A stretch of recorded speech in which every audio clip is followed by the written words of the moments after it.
नमस्ते दोस्तों। आज सुनिए बेटा न होने की कसक।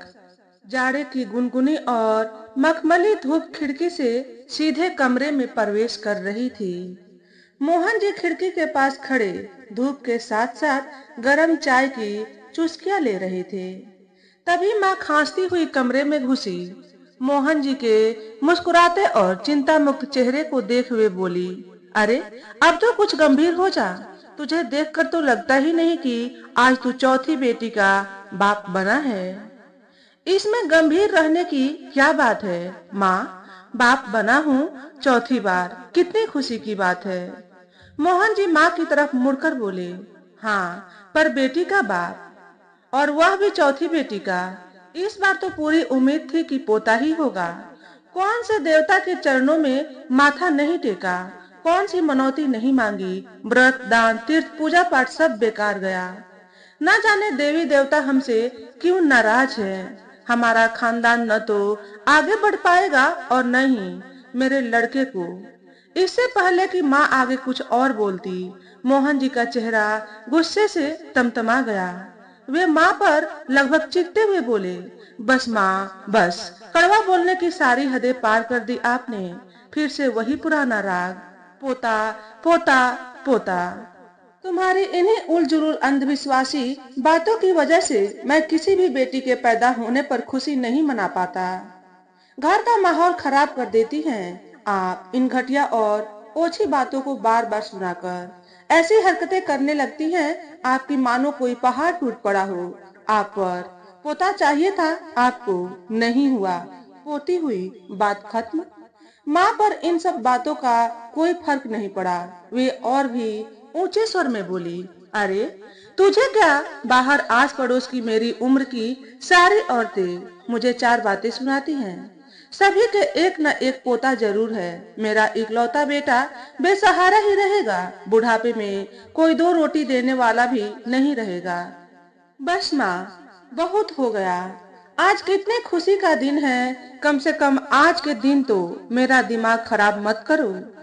और जो औरतें तुमसे अनाप शनाप बातें करती हैं, उनसे कहना अगर उनमें हिम्मत है तो आकर मेरे सामने ये बातें कहें। मैं उन्हें उनकी औकात याद दिला दूंगा। बेटियां मेरी हैं, उन्हें क्या परेशानी है। तभी बड़ी बेटी भक्ति खुशी से झूमते हुए वहां आई और चहकते हुए बोली, दादी मैंने अपनी सारी फ्रेंड्स को बता दिया है कि मेरी छोटी बहन हुई है। मैं फिर से दीदी बन गई हूँ। हाँ हाँ, एक और भवानी आ गई है। जाओ जाकर अपनी छाती से लगाकर भेंट लो। बच्चे से ठीक से बात किया करो माँ। मोहन जी चाय का कप जमीन पर फेंकते हुए बोले और भक्ति का हाथ पकड़ बड़बड़ाते हुए रागिनी के पास पहुँचे। वह कुछ घंटों पहले पैदा हुई बेटी को लेकर रो रही थी। यह क्या यार रागिनी, तुम भी ना इतनी एजुकेटेड हो, फिर भी बिल्कुल पिछड़ी सोच वाली होती जा रही हो। माँ के बारे में तो पता था तुम्हें कि अगर बेटी हुई तो वे ऐसा ही करेंगी। तुम्हें मानसिक रूप से तैयार रहना चाहिए था। चलो पोछो ये आंसू।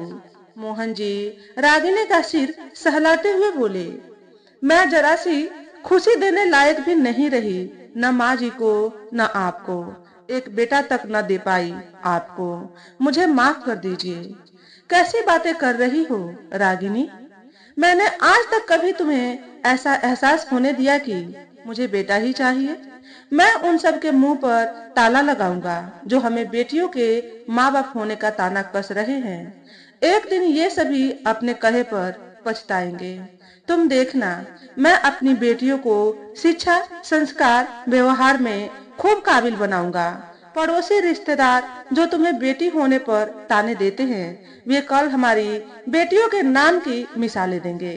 सच कह रहे हैं आप? रागिनी आंसू पोंछती हुई बोली। हाँ रागिनी। अच्छा, इसका कोई नाम सोचा है आपने? हाँ, वह तो इसके पैदा होने के पहले ही सोच लिया था। अच्छा, क्या नाम सोचा है आपने? रीति।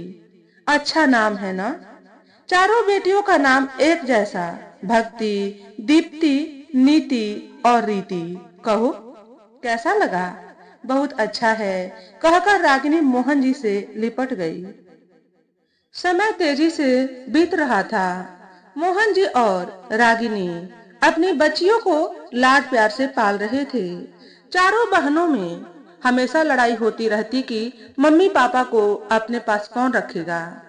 भक्ति कहती, मैं बड़ी हूँ, इस नाते मम्मी पापा की जिम्मेदारी मेरी होगी। बुढ़ापे में मैं उनका सहारा बनूंगी। तुम तीनों अपने काम से काम रखना, समझी। इस पर दीप्ति, नीति और रीति तीनों एक साथ बड़ी बहन पर चिल्ला उठती, मम्मी पापा सिर्फ तुम्हारे ही हैं क्या। अक्सर चारों बहनें इसी बात पर झगड़ा करती रहती। मोहन जी इस समस्या का समाधान निकालते हुए कहते, झगड़ा मत किया करो, हम दोनों तुम चारों के ससुराल में 3-3 महीने रहेंगे, न किसी के यहाँ ज्यादा न किसी के यहाँ कम। अब ठीक है ना। तब चारों बोलती, हाँ अब ठीक है। मोहन जी और रागिनी को चारों बेटियों को अपने लिए आपस में लड़ता देख अपार सुख मिलता।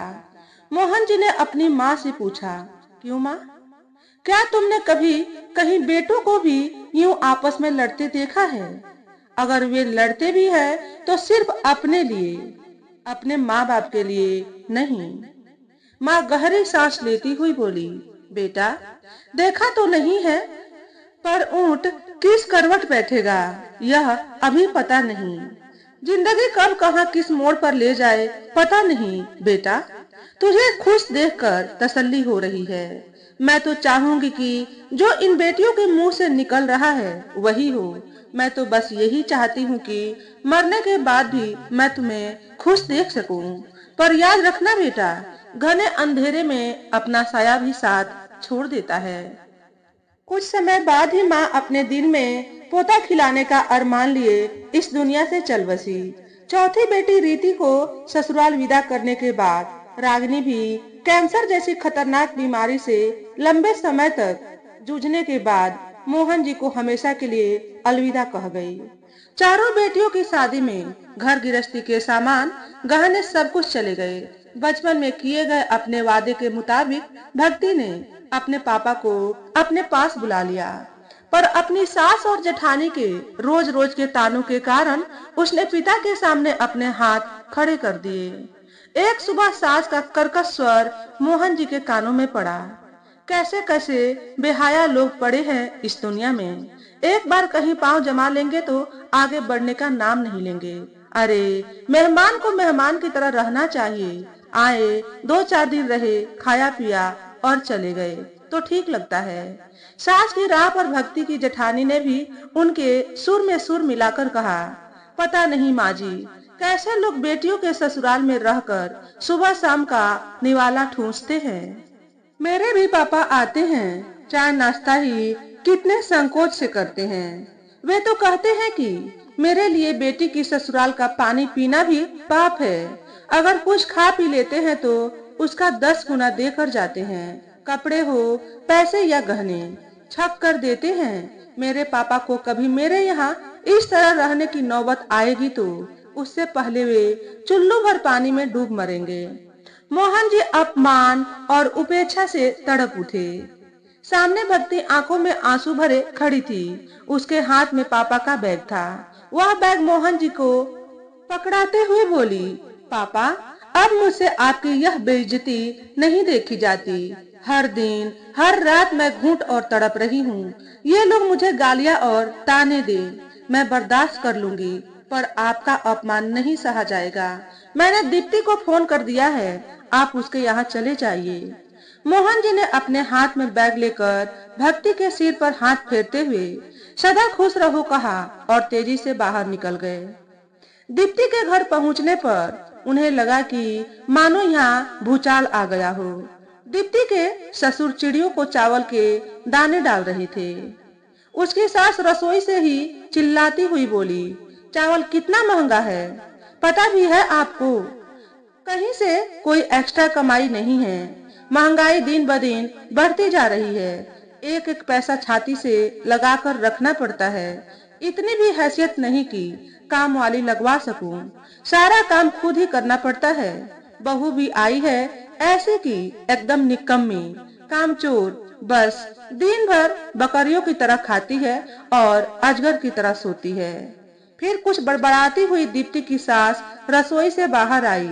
घर के दरवाजे के सामने मोहन जी को देख ठिठक गई। अरे भाई साहब, आप लिए रात दिन एक किए रहती हूँ और ये है केवल लुटाते रहते हैं। हमारी हालत तो ऐसी है भाई साहब कि अगर इस समय कहीं से कोई मेहमान आकर टिक गया तो हमें खाने के लाले पड़ जाएंगे। मोहन जी अवाक, उन्हें लगा मानो किसी ने उनके गाल पर करारा तमाचा मारा हो।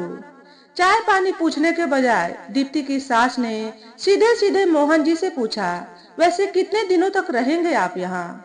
व्यवस्था करनी पड़ेगी ना। मोहन जी घबरा उठे, कांपते स्वर में बोले, नहीं नहीं समधन जी, मैं यहाँ रुकने थोड़े ही आया हूँ।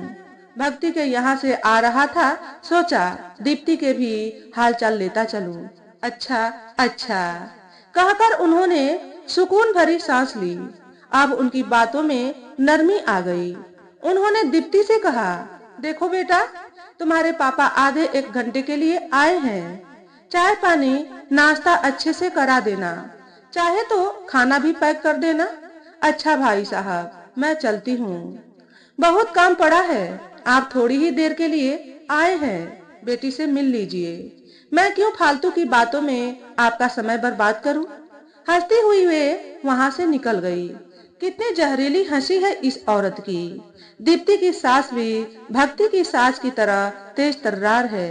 बड़ी बदतमीज औरत है, हमेशा काट खाने को तैयार।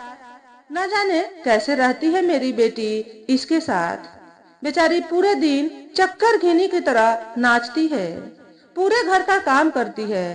कैसी स्वस्थ हट्टी कट्टी बेटी विदा की थी मैंने, आज केवल हड्डियों का ढांचा रह गई है। मोहन जी मन ही मन सोच रहे थे। दीप्ति पानी लिए पिता के पास आई। उसकी आंखें सूखी थी। मोहन जी की आंखें भर आई। वे बोले, कुछ नहीं लूंगा बेटा, बस तुम्हें देखने आया था, देख लिया, अब चलता हूँ। उनके निकलते ही दरवाजा तेजी से बंद करने की आवाज आई। शायद उसकी सास ने बंद किया होगा। बदतमीज औरत कहकर मोहन जी बोझिल कदमों से आगे बढ़ गए। रात एक धर्मशाला में जैसे तैसे बिताने के बाद वे अगले दिन सुबह सुबह ही बिना किसी पूर्व सूचना के तीसरी बेटी नीति के यहाँ पहुँच गए। बड़ी चहल पहल थी वहाँ। लोग कहीं निकलने की तैयारी कर रहे थे।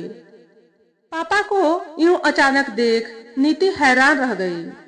उसने दौड़कर पापा का हाथ पकड़ा और लगभग खींचती हुई अपने कमरे में ले गई। पापा, आप यहाँ इस तरह कैसे आना हुआ? बस बेटा, ऐसे ही आने का प्रोग्राम बन गया। सोचा चल के कुछ दिन तुम्हारे यहाँ रह लूं। तुम लोग कहीं जा रहे हो क्या? हाँ पापा, हम लोग आज ही अमेरिका जाने के लिए निकल रहे हैं। 3 घंटे बाद की फ्लाइट है। मेरी ननद की शादी है। लड़का NRI है। लड़के की जिद है कि शादी अमेरिका में ही हो। बस वहीं के लिए निकल रही है। आपको फोन करके आना चाहिए था पापा, मैं कहीं आपके ठहरने की व्यवस्था करा देती। अब आप कहाँ रहेंगे? हम लोग तो जा रहे हैं। कोई बात नहीं बेटा, तुम लोग आराम से जाओ, एंजॉय करो। मैं तुम्हारे घर में रह लूंगा और तुम्हारे घर की देखभाल भी कर लूंगा। नहीं पापा, ऐसा कैसे हो सकता है? इतना बड़ा घर है, एक से एक कीमती सामान है घर में। आपको पता भी है इस घर के एक एक डेकोरेटिव आइटम 50-50 हजार रुपए के हैं और ये जो पेंटिंग देख रहे हैं आप, लाखों की है। सौरभ इन्हें अपने हाथों से साफ करते हैं, किसी और मेंबर को छूने भी नहीं देते। वैसे भी यहाँ चोरी चकारी अक्सर होती है और आप ठहरे बुढ़े इंसान, क्या कर पाएंगे? आपको तो मारेंगे ही। घर के सारे सामान चोरी हुए तो करोड़ों गए। घर बंद करके जाने में ही भलाई है। यहाँ के चोर लूटपाट तो करते ही हैं, जान भी ले लेते हैं। और वैसे भी हम लोग 3 महीने बाद लौट ही रहे हैं। तब तक आप अपनी व्यवस्था कहीं और कर लीजिए। चाहे तो रीति के यहाँ रह लीजिए, मैं वापस लौटते ही आपको अपने पास बुला लूंगी। मोहन जी का सिर घूम गया। यह वही नीति है जो सबसे ज्यादा मम्मी पापा के लिए लड़ती थी। ससुराल में सबसे बड़ा वाला कमरा मैं मम्मी पापा को दूंगी, सास ससुर को घर से निकाल दूंगी, पर पापा मम्मी को कहीं नहीं जाने दूंगी। और आज पापा से कहीं ज्यादा कीमती घर और घर के निर्जीव सामान हैं। इसी नीति की शादी में घर गिरवी रख दिया था। किसी कीमत पर इंजीनियर लड़के को अपना दामाद बनाना चाहते थे, चाहे कितना भी दहेज देना पड़े। थके और लड़खड़ाते कदमों से वे बाहर आ गए। बड़ी उम्मीद और आशा के साथ वे रीति के घर पहुँचे। कम से कम उन्हें यहाँ तो एक कोने में जगह मिल जाएगी। उनकी सबसे छोटी बेटी, सबसे लाडली बेटी उन्हें निराश तो नहीं करेगी। पापा, आपको जब तक यहाँ रहना है रह सकते हैं, पर आपके रहते विवेक यहाँ नहीं रह सकते हैं। मोहन जी यह सुनकर अवाक रह गए। उनका दिल तेजी से धड़कने लगा। क्यों बेटी? पापा, आपने उनका जो अपमान किया था वे अब तक नहीं भूले हैं। मोहन जी को याद आया, रीति ने प्रेम विवाह किया है जिसे मोहन जी ने कभी स्वीकार नहीं किया था। विवेक को दामाद जैसा प्यार और सम्मान देने की बात तो दूर, कभी सीधे मुंह बात तक नहीं की थी मोहन जी ने। पत्नी रागिनी ने रिश्तेदारों और पड़ोसियों के कहने पर दोनों की शादी तो करवा दी थी, पर किसी रस्म में शामिल होने से इनकार कर दिया था। मोहन जी लंबी गहरी सांस लेते हुए बोले, नहीं बेटा, मैं चलता हूँ। मैं तुम दोनों के बीच कोई तनाव नहीं पैदा करना चाहता, पर जाते जाते एक बात जरूर पूछना चाहूंगा। बेटा कि बचपन में तो तुम चारों मेरे और अपनी माँ के लिए बहुत लड़ते थे कि हमें सहारा दोगे, बुढ़ापे की लाठी बनोगे, और आज तुम में से किसी में भी हिम्मत नहीं है कि अपने बाप को अपने घर में थोड़ी सी जगह दे सकूं। रीति के मन में शायद बहुत दिनों से कोई गुबार भरा था। बिना एक पल की देर किए तपाक से थोड़े ऊंचे स्वर में बोली, कहते तो आप भी थे हमेशा कि मैं अपनी बेटियों को कार में विदा करूंगा। बड़े घरों में जाएंगी मेरी बेटियां, रानियों की तरह ठाठ से रहेंगी। क्या हुआ आपका वादा?